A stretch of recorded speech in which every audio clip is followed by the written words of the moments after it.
Hi అండి, welcome back to my channel ఎన్ఆర్వై family vlogs. ఈరోజు vlog ఏంటిదంటే ఈత పండ్లు ఎలా అవుతాయో చూపిస్తాను. ఈత పండ్లు చెట్టుకు ఎలా పెరుగుతాయి, దాన్ని తీసుకొచ్చి పండ్లు ఎలా అవుతాయో చూపిస్తా. చూద్దాం రండి. మేము పొలాల దగ్గరికి వెళ్తుండగా దారిలో ఈత చెట్లు కనిపిస్తాయి. ఇది ఈత చెట్టేనండి, మస్తుగా అనిపిస్తాయి ఈత చెట్లు. అయితే ఒక చెట్టును చూపిస్తున్నాను. దీనికి ఈత గోళలు కూడా చాలా ఉన్నాయి. ఇది చిన్న చెట్టు అండి, ఇంకా పెద్ద చెట్లు కూడా ఉంటాయి, అది కూడా చూపిస్తాను. ఈ ఈత చెట్టుకి ఈత గోళలు చాలా మంచిగా ఉన్నాయి. ఈత గోళలను తీసుకొని కూడా చాలా సులువుగా వస్తుంది, చిన్న చెట్టు కాబట్టి.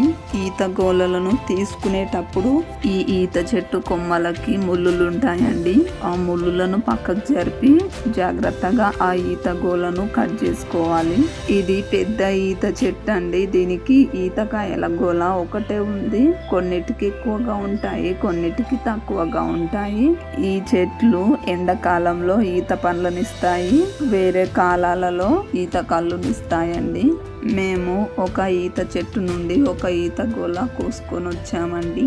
ఈ ఈత పండ్లు ఎలా అవుతాయంటే ఒక సంచిలోనైనా వేసి మూట కట్టాలి, లేదంటే ఎండిపోయిన గడ్డిలో వేసి మొత్తం దాని మీద వేరే గడ్డి వేసి కప్పేయాలి. అలా అయితే ఒక్క రోజులో మొత్తం ఈత పండ్లు అవుతాయి.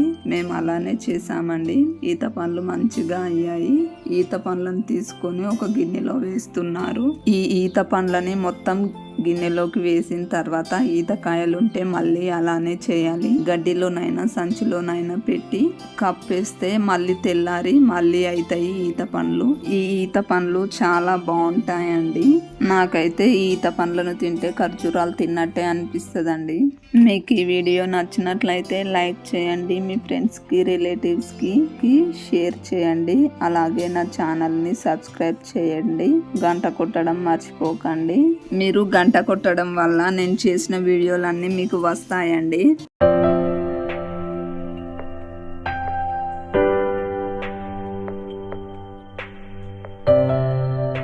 Thank you for watching.